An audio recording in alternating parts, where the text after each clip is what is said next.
चंडीगढ़ कांग्रेस के नेता और पूर्व मंत्री पवन बंसल ने भाजपा पर निशाना साधा। सेक्टर 35 के कांग्रेस भवन में प्रदेश कांग्रेस अध्यक्ष एच.एस. लक्की के साथ प्रेस वार्ता में बंसल ने कहा कि भाजपा लोकतंत्र को खत्म कर रही है। बंसल ने कहा कि राजनीतिक पार्टियों को आयकर से छूट होती है। इस समय चुनाव का वक्त है, ऐसे में कांग्रेस का खाता फ्रीज करना लोकतंत्र के खिलाफ है। उन्होंने कहा कि पार्टी चुनाव और जोरदार तरीके से लड़ेगी। उन्होंने आरोप लगाया है कि केंद्रीय एजेंसियां भाजपा की टूल बन गई हैं। लोगों में बीजेपी के खिलाफ नाराजगी है। चंदा देने के लिए लोगों के फोन आ रहे हैं। हम सभी पार्टियों के पदाधिकारी केंद्रीय समिति का इंतजार में हैं कि वहां से क्या निर्देश आता है। कि आप इस नोटिस पे आज यहाँ पहुँचे। जैसे आपको पिछले दिनों में मालूम है, भारतीय जनता पार्टी ने अपने विरोधियों को एक मुश्किल हालात में डालने के लिए, एक लोकतंत्र की धज्जियां उड़ाने के लिए, लोकतंत्र को सही मायने में कत्ल करने के लिए कोई कसर नहीं छोड़ी हुई। उसने अभी तक वैसे पूरा कामयाब नहीं हो रहे, लेकिन कातलाना हमला लोकतंत्र पे लगातार हो रहा है। 2017-18 में एक पहली बार एक संशोधन हुआ था कानून में कि पॉलिटिकल पार्टीज को कोई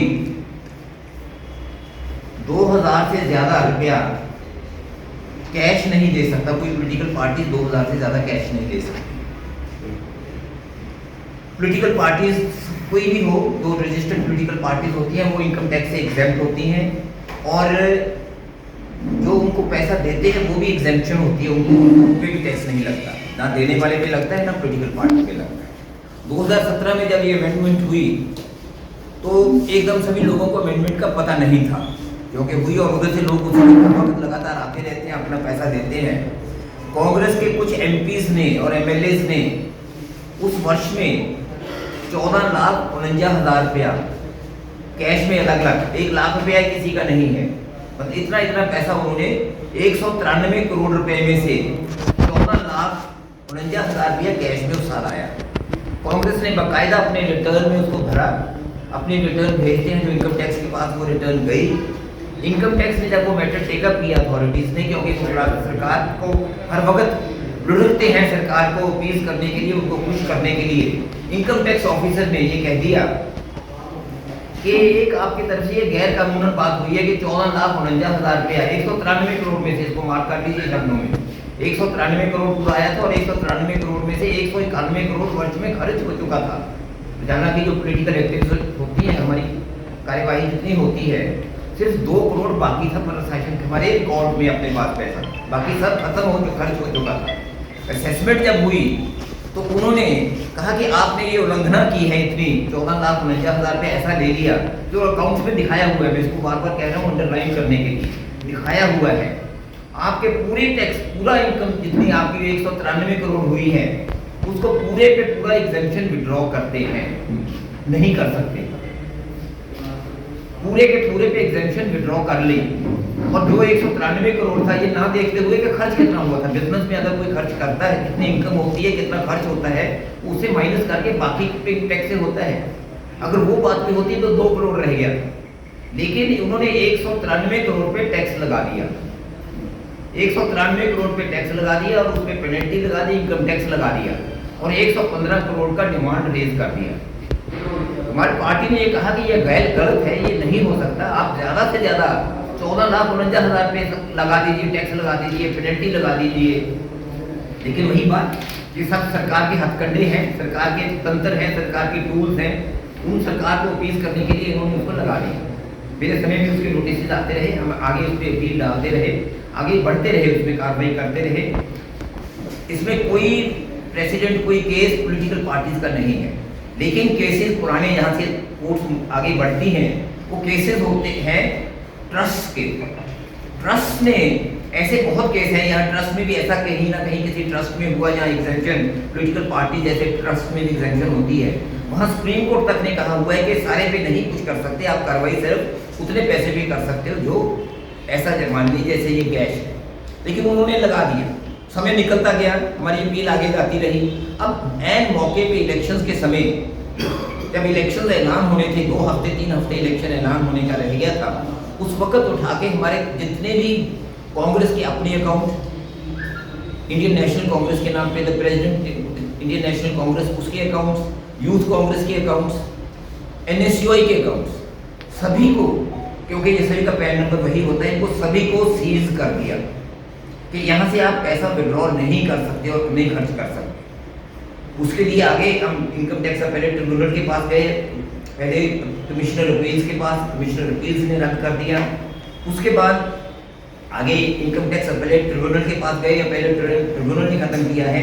अब क्योंकि जल्दी में आगे बढ़ रहे थे, अब ये मैटर इस वक्त हाई कोर्ट के बाद ये मैटर अब सुप्रीम कोर्ट में हमने दायर किया है।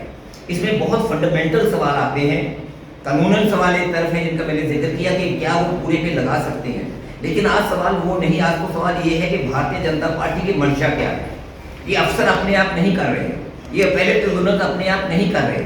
अगर मैं यहाँ तक भी कहूँ कि वो प्राइवेट तौर पे तो उनकी राय और होती है, लेकिन जब वो वहाँ बैठ के फैसला करते हैं तो उनकी राय और होती है, क्योंकि उनके गर्दन पे भी सरकार का एक डंडा रखा होता है, उसके बिना नहीं कुछ कर सकते।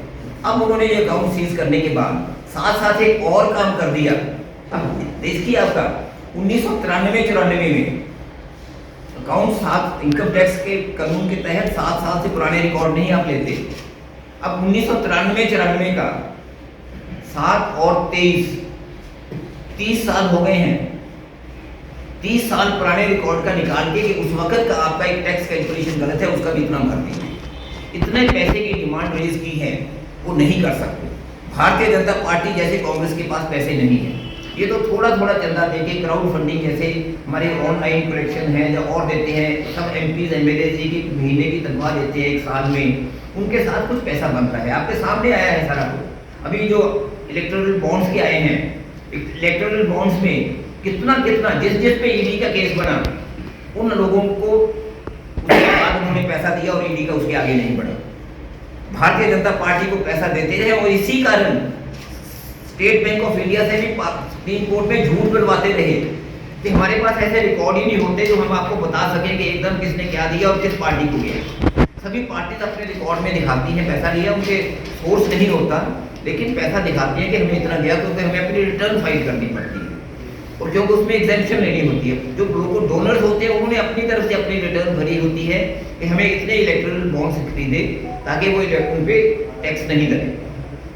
बात ही अब किसने किसको दिया उससे साबित होता है। एक तो नॉर्मल पॉलिटिकल फंडिंग होती है कि कोई भी आदमी किसी पार्टी को पैसा देता है, वाजिब बात है, लेकिन उसके पीछे क्विड प्रो क्या है, उसने क्या काम करवाया, सरकार ने किस बात ही अब किसने किसको दिया उससे साबित होता है। एक तो नॉर्मल पॉलिटिकल फंडिंग होती है कि कोई भी आदमी किसी पार्टी को पैसा देता है, वाजिब बात है, लेकिन उसके पीछे क्विड प्रो क्या है, उसने क्या काम करवाया, सरकार ने किस बुरी मंशा के साथ, किस दबाव के साथ, किस उसको उलझा के उस पर दबाव बना के ये एजेंसीज का उससे काम लिया, वो स्पष्ट हो जाता है। और कल और आज भी तो पेपर में आया, पहले इसको छुपा रहे थे, अब तो अल्फा न्यूमेरिकल नंबर भी बताने पड़ गए बॉन्ड्स के, वो भी पड़े थे उनके पास।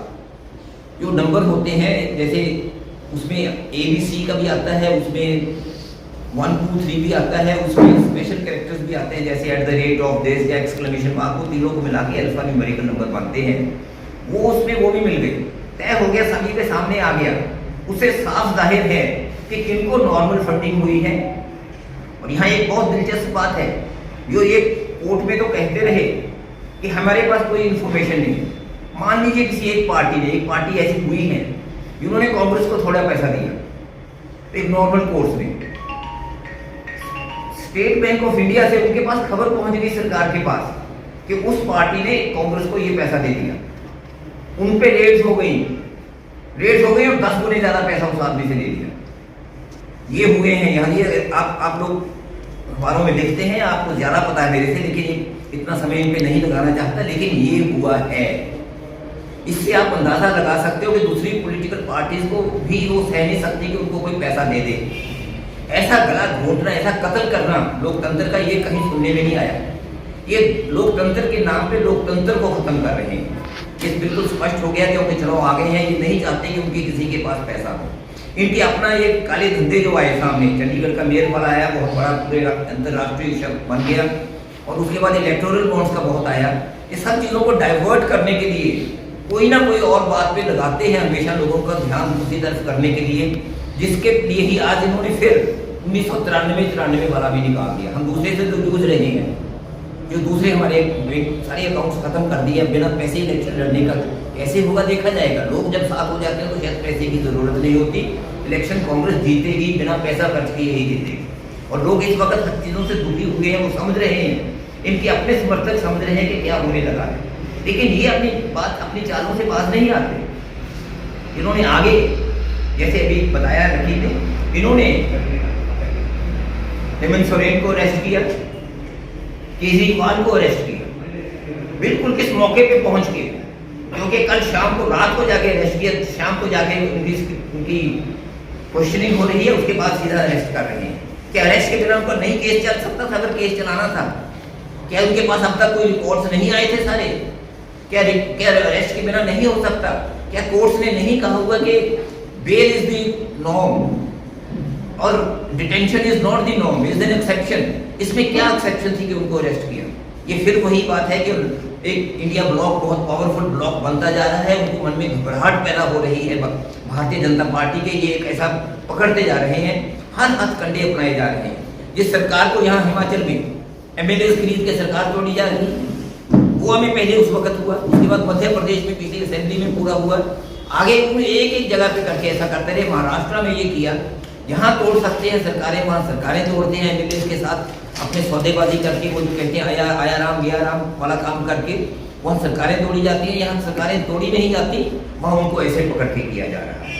ये एक बिल्कुल बहुत खतरे की घंटी देश के लोगों के लिए है, उन लोगों के लिए जो लोकतंत्र पसंद हैं, जो चाहते हैं कि देश की जो रिवायतें हैं, जो सही मायने में राम राज है देश में, जो होना चाहिए, जिसका ये जिक्र करते हैं बार बार, उसका एक मुखौटा बना के उसको खत्म करने पे लगे हुए हैं। ये बिल्कुल जिस तरह के विचार, जिस तरह की भावनाएं, जिस तरह की रिवायतें देश में बनी हुई थी, उनको सभी को खत्म कर रहे हैं। और मैं एक ही बात कहना चाहता हूँ आखिर में इसके साथ कि इससे कांग्रेस या हमारे इंडिया ब्लॉक का हौसला टूटेगा नहीं, हौसला और बड़ा हो और एक लोगों का एक समर्थन ज्यादा मिलेगा। और उसके साथ इनकी निश्चित तौर पे जिससे ये घबरा रहे हैं, वो घबराहट इनकी सच निकलेगी कि इनको हार मिलेगी बहुत बुरी तरह ये, और ऐसे डिफीट होंगे इलेक्शन में कि याद रखेंगे कि धंधे ये तौर देंगे, कामयाब नहीं हो।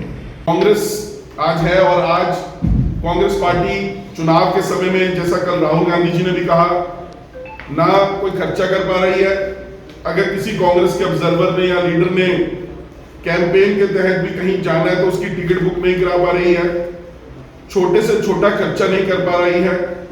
ये लोकतंत्र पर बहुत बड़ा आघात है। जिस तरीके से भारतीय जनता पार्टी अपनी जो संवैधानिक संस्थाएं हैं देश की, उनका दुरुपयोग करके, चाहे वो सीबीआई है, चाहे वो इन्फोर्समेंट डायरेक्टरेट यानी ईडी है, या फिर इनकम टैक्स है, उनका दुरुपयोग करके कांग्रेस और तमाम अपोजिशन के पार्टीज को नीचा दिखाने की कोशिश कर रही है, उनको तंग करने की कोशिश कर रही है। और जैसे मैंने पहले कहा कि एक लेवल प्लेइंग फील्ड को खत्म करने की कोशिश की जा रही है, उसके बारे में आज की प्रेस कॉन्फ्रेंस है।